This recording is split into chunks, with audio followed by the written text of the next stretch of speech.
So വീണ്ടും module 4 technology management of R&D and innovations ആണ് നമ്മൾ ഈ മൊഡ്യൂൾ നോക്കാൻ പോണത്. സോ അതിനായിട്ട് മുമ്പ് ഇത് മാക്സിമം ഷെയർ ചെയ്യുക, ലൈക്ക് ചെയ്യുക, പിന്നെ സബ്സ്ക്രൈബ് ചെയ്യാൻ തീരെ മറക്കല്ലേ.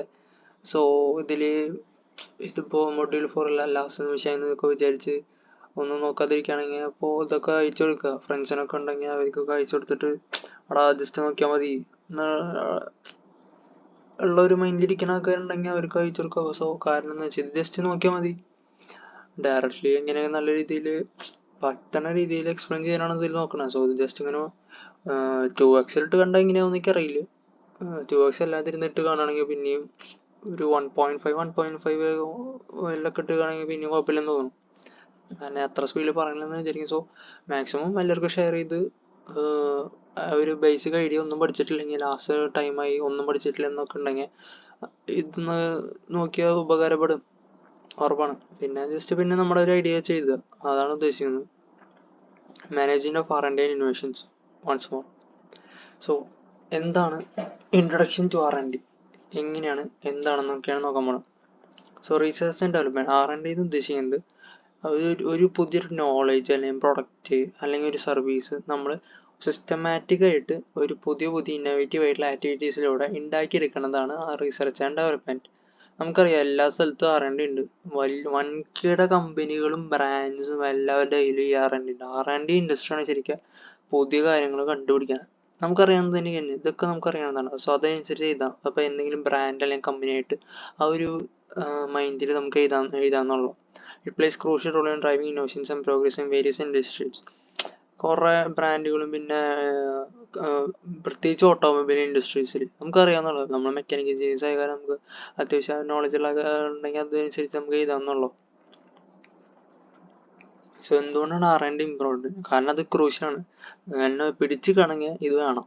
പിന്നെ വളരെ ഫാസ്റ്റായിട്ട് എൻവയോൺമെൻറ്റ് ചേഞ്ച് ചെയ്തുകൊണ്ടിരിക്കുകയാണ്. അപ്പോൾ അതിനനുസരിച്ച് നമ്മൾ പിടിച്ച് കണങ്ങിയ ഇതും വേണം. R&D ഉണ്ടായാലേ കാര്യമുള്ളൂ. പിന്നെ ടെക്നോളജി കണ്ടിന്യൂസ് ആയിട്ട് ചേഞ്ച് ചെയ്തുകൊണ്ടിരിക്കുന്നു.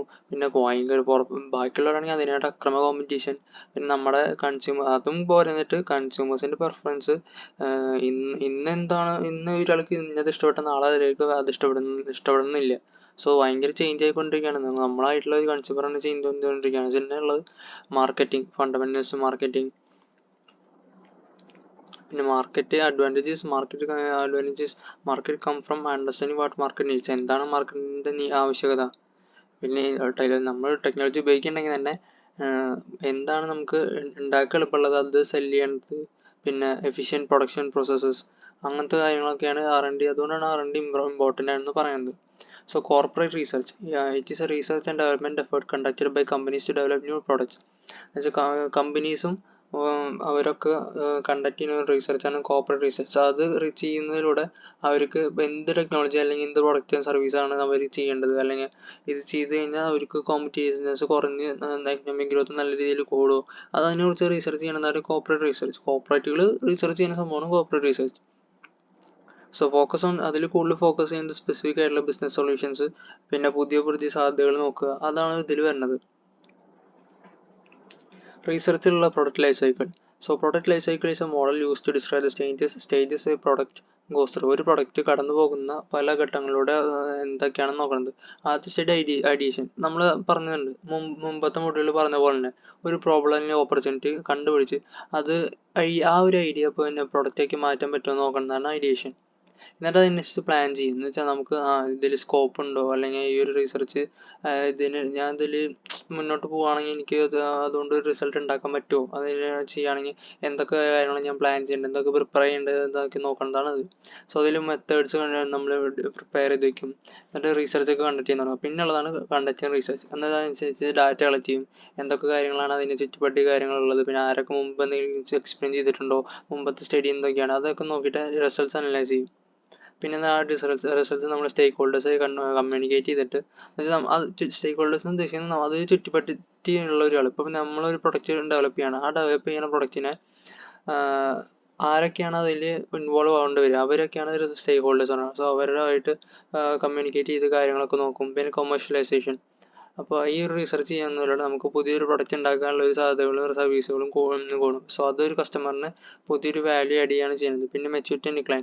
അറ്റ് ലാസ്റ്റ് ആ ഒരു പ്രൊഡക്റ്റ് റീസെർച്ച് ചെയ്ത് ക്രിയേറ്റ് ചെയ്താൽ അതിൻ്റെ എല്ലാത്തിനും ഒരു മെച്യൂരിറ്റി പീസ് ഉണ്ടാവും. എന്തൊരു ബ്രാൻഡ് ആയാലും ഏതൊരു കമ്പനി ആയാലും ഒരു പ്രൊഡക്റ്റ് ആയാലും അതിൻ്റെ മെച്യൂരിറ്റി ഉണ്ടാവും. ആ മെച്യൂരിറ്റി കഴിഞ്ഞാൽ പിന്നെ ഒന്നെങ്കിൽ അത് സ്റ്റേബിൾ ആയിട്ട് പോകും, എന്ന് വെച്ചാൽ സെയിൽസ് സ്റ്റേബിൾ ആയി പോകും, അല്ലെങ്കിൽ പിന്നെ അത് ആ സെയിൽ ഡിക്ലൈൻ ആവും, അല്ലെങ്കിൽ അതിൻ്റെ കഥ തീർന്നു. അതാണ് സംഭവം. So declining sales and reduce demand for product and service. So production cost and R&D. Production cost expenses incurred by a company in producing a product or providing service. ഇപ്പോൾ എന്തെങ്കിലും ഒരു പ്രൊഡക്റ്റ് കൊടുക്കുന്നതിലൂടെ സർവീസ് കൊടുക്കുന്നതിലൂടെ പ്രൊവൈഡ് ചെയ്യുന്നതിലൂടെ കസ്റ്റമറിന് കിട്ടുന്ന profit അല്ല ഇവിടെ പറയുന്നത്. ആ ഒരു ചെയ്യുന്ന ചിലവ്, അതിൽ വരുന്ന ചിലവ് എന്തൊക്കെയാണ്, അതാണ് പ്രൊഡക്ഷൻ കോസ്റ്റുകൾ. അപ്പോൾ പലതരത്തിലുള്ള പ്രൊഡക്ഷൻ ഉണ്ട്. ഒന്ന് ഡയറക്റ്റ് മെറ്റീരിയൽ കോസ്റ്റ്, ഒന്ന് നമ്മൾ ഉണ്ടാക്കാൻ വേണ്ടിയിട്ട് നമ്മൾ മേടിക്കുന്ന സാധനങ്ങൾ. നമ്മൾ പ്രൊജക്റ്റ് ചെയ്യുമ്പോൾ നമ്മൾ എന്തൊക്കെ സാധനങ്ങൾ മേടിച്ചിട്ടുണ്ട്, കുറേ സാധനങ്ങൾ മേടിച്ചിട്ടുണ്ട്. സോ അത് ഡയറക്റ്റ് മെറ്റീരിയൽ കോസ്റ്റാണ് വരുന്നത്. പിന്നെ ഡയറക്റ്റ് ലേബർ കോസ്റ്റ്, പിന്നെ എന്തെങ്കിലും കാര്യങ്ങൾ പണിയിപ്പിക്കാൻ വേണ്ടിയിട്ട് ആൾക്കാർ വേണ്ടി വരും. സോ ആൾക്കാർ വേണ്ടി വരുമ്പോൾ ഡയറക്റ്റ് ലേബർ കോസ്റ്റ് ആയി. Manufacturing over head cost. Indirect cost പിന്നെ വേറെ ഒന്ന് വരുന്നതൊക്കെ പ്രൊഡ്യൂസിങ് പ്രൊഡക്ട്സ് റെൻറ്റ്. ഇപ്പോൾ ഒരു സ്ഥലത്ത് പോയി നമ്മൾ ചെയ്യണമെങ്കിൽ അവിടെ റെൻറ്റ് കൊടുക്കണം, അവിടുത്തെ യൂട്ടിലിറ്റീസ് യൂസ് ചെയ്യുന്നത്, പിന്നെ ഇൻഷുറൻസ്, പ്രോപ്പർട്ടി ടാക്സസ്, അതൊക്കെയാണ് മാനുഫാക്ചറിങ് ഓവർ ഹെഡ് കോസ്റ്റിൽ വരുന്നത്. അത് ഇൻഡയറക്റ്റ് കോസ്റ്റ് ആണ്. നമ്മൾ ഡയറക്റ്റിൽ വരുന്നതല്ല ഇൻഡയറക്റ്റ് വരുന്ന സംഭവം. പിന്നുള്ളത് variable cost. Variable cost are cost that arise or vary over time. ഇന്ന സമയത്തുള്ളതായിരിക്കില്ല വേറെ സമയത്ത്. They're base on business operations. പല ബിസിനസ് ഓപ്പറേഷൻസ് അനുസരിച്ചാണ് external and internal factors. Cost the change with the level of production such as raw materials, delivery cost, packaging, labour, ഇതൊക്കെയാണ് വരുന്നത്. Fixed cost. Costs that remain constant regardless of the level of production such as rent and insurance. Rent, insurance എല്ലാം മാത്രമല്ലാതെ അതിൻ്റെ ഒരു ലെവലല്ലാതെ constant ആയി നിൽക്കുന്ന സാധനങ്ങൾ, അതിൻ്റെ ഒരു സംഭവം എന്ന് പറയുന്നതാണ് റെന്റ്, ഇൻഷുറൻസ്. ഇതൊക്കെ സോറി തെറ്റ് പറഞ്ഞതാണ്. റെന്റ്, ഇൻഷുറൻസ് ഇതിൽ വരുന്നുണ്ട്. പിന്നുള്ളതാണ് operation cost. It refers to all cost associated with running a business including direct and indirect. ഇപ്പോൾ ബിസിനസ് റൺ ചെയ്യുമ്പോൾ അതിന് ചുറ്റുപറ്റി വരുന്ന ഒരു കോസ്റ്റ്. അപ്പോൾ നമ്മളിപ്പോൾ എന്തെങ്കിലും ഒരു കാര്യങ്ങൾ ചെയ്യുന്ന ഒരു ആൾക്കാർക്ക് അറിയാവുന്നുള്ളത് എന്തൊക്കെ കാര്യങ്ങളാണ് ആ ഒരു കോസ്റ്റ് വരുന്നത്, അതാണ് ഓപ്പറേറ്റിംഗ് കോസ്റ്റ് എന്ന് പറയുന്നത്. ഓപ്പറേറ്റ് ചെയ്തുകൊണ്ടിരിക്കുന്ന വരുന്ന cost operating cost. Sunk cost. It refers to the money that has already been spend and cannot be recovered. നമ്മൾ ഇട്ട് കഴിഞ്ഞു, ഇൻവെസ്റ്റ് ചെയ്ത് കഴിയുക അല്ലെങ്കിൽ ചെയ്ത് കഴിഞ്ഞു, അത് പിന്നെ നമുക്ക് ഒരിക്കലും തിരിച്ചെടുക്കാൻ പറ്റില്ല. അതൊരു സംഭവമാണ് സങ്ക് കോസ്റ്റ്. ഒരു എക്സാമ്പിൾ ഇതിൽ പറയുന്നത് number of sunk cost may have number of sunk cost of machinery. ശരിയാ, മെഷീനറിക്ക് എനിക്ക് പിന്നെ നമ്മൾ പൈസ ഇട്ട് കഴിഞ്ഞാൽ പിന്നെ തിരിച്ചെടുക്കാൻ പറ്റില്ല. പ്രോഫിറ്റ് കിട്ടാതിരിക്കുക, കിട്ടില്ല തിരിച്ച്. പ്രോഫിറ്റ് ഉണ്ടായി നല്ലത്, അതാണ് സങ്ക് കോസ്റ്റ്.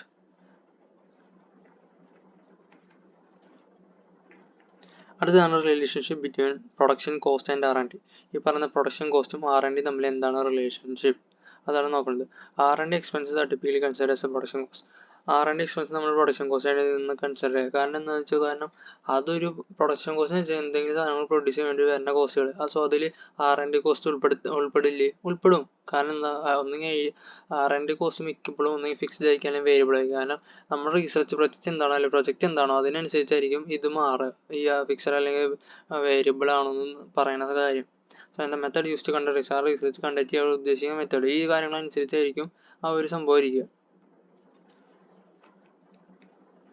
പിന്നെയുള്ള impact on production cost. R&D can have significant impact on production cost as it can lead to പുതിയ ഇംപ്രൂവ്ഡ് പ്രൊഡക്ഷൻ ഉണ്ടാക്കാനുള്ളതും and more efficient to produce and require less raw materials and fewer workers to produce. ഒന്നെങ്കിൽ raw materials കുറച്ച് ആവശ്യം വരുള്ളൂ, അല്ലെങ്കിൽ കുറച്ച് workers നമുക്ക് ആവശ്യം വരുള്ളൂ R&D ഇംപ്രൂവ് ചെയ്യുന്നതിലൂടെ. സോ അങ്ങനെ ഒരു കാര്യം നമുക്ക് ഇമ്പാക്ട് ചെയ്യും പ്രൊഡക്ഷൻ കോസ്റ്റിൽ. സോ ദിസ് ക്യാൻ റിസൾട്ട് ഒന്നെങ്കിൽ ലോ പ്രൊഡക്ഷൻ കോസ്റ്റ് അല്ലെങ്കിൽ ഹയർ പ്രോഫിറ്റ്സ്. അതായിരിക്കും നമുക്ക് ഇതിൻ്റെ ഒരു ഇമ്പാക്റ്റ് വരും, ഈ R&Dയുടെ ഇമ്പാക്റ്റ്. പിന്നെ balance R&D and profit cost. Competitive ആയിട്ട് നമ്മൾ പിടിച്ചിരിക്കണമെങ്കിൽ ഓർഗനൈസേഷനിൽ വളരെ ആവശ്യകതയുള്ളത് കോമ്പറ്റീറ്റീവ് ആയിട്ടുള്ളൊരു R&D ആണ്. സോ പല കമ്പനീസ് ബാലൻസ് ചെയ്യാൻ വേണ്ടിയിട്ട് നോക്കും. So must balance their investment and R&D. Invest ചെയ്യുന്നതും R&D ഒരുമിച്ച് R&Dയിൽ ഇൻവെസ്റ്റ് ചെയ്യുന്നതും പിന്നെ അവരുടെ പ്രൊഡക്റ്റ് പ്രൊഡ്യൂസ് ചെയ്യുന്നതിൽ വരുന്ന കോസ്റ്റ് അസോസിയേറ്റ് ചെയ്യുന്നതും ഒരുമിച്ച് കൊണ്ട് പോകാൻ പറ്റണം. സോ അതാണ് balancing R&D and production cost. പിന്നുള്ളതാണ് ലോങ് ടേം ബെനിഫിറ്റ്സ്. ഒന്നെങ്കിൽ ഇംപ്രൂവ്ഡ് എഫിഷ്യൻസി നല്ല രീതിയിൽ ഇംപ്രൂവ് ചെയ്യാൻ പറ്റും, ലോവർ ആയിട്ടുള്ള പ്രൊഡക്ഷൻ കോസ്റ്റ്, ഇതൊക്കെയാണ് ലോങ് ടേം ബെനിഫിറ്റ്സിൽ വരുന്നത്. അടുത്തത് translation of R&D efforts to technology. It refers to the process by which R&D results in the creation or improvement of new or existing technology. എന്നുവെച്ചാൽ ഒരു പ്രോസസ്സിലൂടെ R&D പുതിയൊരു ടെക്നോളജീനെ improve ചെയ്യുക അല്ലെങ്കിൽ create ചെയ്യുന്നതിലൂടെ വരുന്ന ഒരു പ്രോസസ്സിനെയാണ് നമ്മൾ ഇത് പറയുന്നത്. So taking the result of R&D activities, നമ്മൾ ചെയ്ത R&D ആക്ടിവിറ്റീസിൻ്റെ റിസൾട്ട് എടുത്തിട്ട് അത് നമ്മൾ ഒരു ടാഞ്ചിബിൾ ആയിട്ടുള്ള ഒരു പ്രൊഡക്റ്റ് അല്ലെങ്കിൽ പ്രോസസ്സ് അല്ലെങ്കിൽ സിസ്റ്റം ആയിട്ട് കൺവേർട്ട് ചെയ്യുന്നതാണ് ഇവിടെ പറയുന്നത്. എന്നിട്ട് നമ്മൾ അത് ആൾക്കാർക്ക് വിൽക്കുകയും ചെയ്യണം. So use to meet the needs of the consumer, ആ സംഭവമാണ് ഇതിൽ പറയണത്. സോ ഇതിൽ വരുന്നത് product development, R&D efforts result development എന്ന് പറയുന്നത് നമുക്കറിയാം. പുതിയൊരു പ്രൊഡക്റ്റ് ഉണ്ടാക്കാനാണല്ലോ main aim. Process development, improving existing process, ഇപ്പോൾ ഉണ്ടായിരുന്ന പ്രോസസ്സിനെ നമ്മൾ ഇത്തിരി നല്ല രീതിയിൽ മെച്ചപ്പെടുത്തും. എഫിഷ്യൻസി ഇംപ്രൂവ് ചെയ്യാൻ, പ്രൊഡക്ടിവിറ്റി കൂട്ടാൻ. പിന്നെ ടെക്നോളജിക്കൽ ഇന്നോവേഷൻസ്, R&D ചെയ്യുന്നതിലൂടെ വരുന്ന കാര്യം പുതിയ ടെക്നോളജി തരും. AI നമുക്കറിയാവുന്ന കാര്യം, ബ്ലോക്ക് ചെയിൻ, IoT. ഇപ്പോൾ ChatGPT ഒക്കെ എത്ര R&D കഴിഞ്ഞിട്ടാണ് വന്നിട്ടുണ്ടാവുക, ചിന്തിച്ച് നോക്കിയാൽ മതി. നമുക്കറിയാവുന്ന കേസ് തന്നെയാണ്. Market adoption, success depends on willingness of consumers to adopt the technology. പിന്നെ technology should be easy to use, reliable ആയി മാറും. പിന്നെ നമ്മുടെ ഉദ്ദേശിക്കുന്ന ഓഡിയൻസിനനുസരിച്ചുള്ള അവർക്ക് എന്താണ് ആവശ്യകത അതനുസരിച്ച് മാറാനുള്ള ചാൻസസ് കൂടും. അതൊക്കെയാണ് മാർക്കറ്റ് അഡോപ്ഷനിൽ വരുന്നത്. അടുത്താണ് ഇന്നോവേഷൻ. ഇത് നമ്മൾ നെക്സ്റ്റ് ഒരു വീഡിയോയിലാണ് നോക്കാൻ പോകുന്നത്. സോ ഇഷ്ടപ്പെട്ട ലൈക്ക് ചെയ്യുക, ഷെയർ ചെയ്യുക, പിന്നെ സബ്സ്ക്രൈബ് ചെയ്യാൻ തീരെ മറക്കല്ലേ. അത്ര തന്നെ.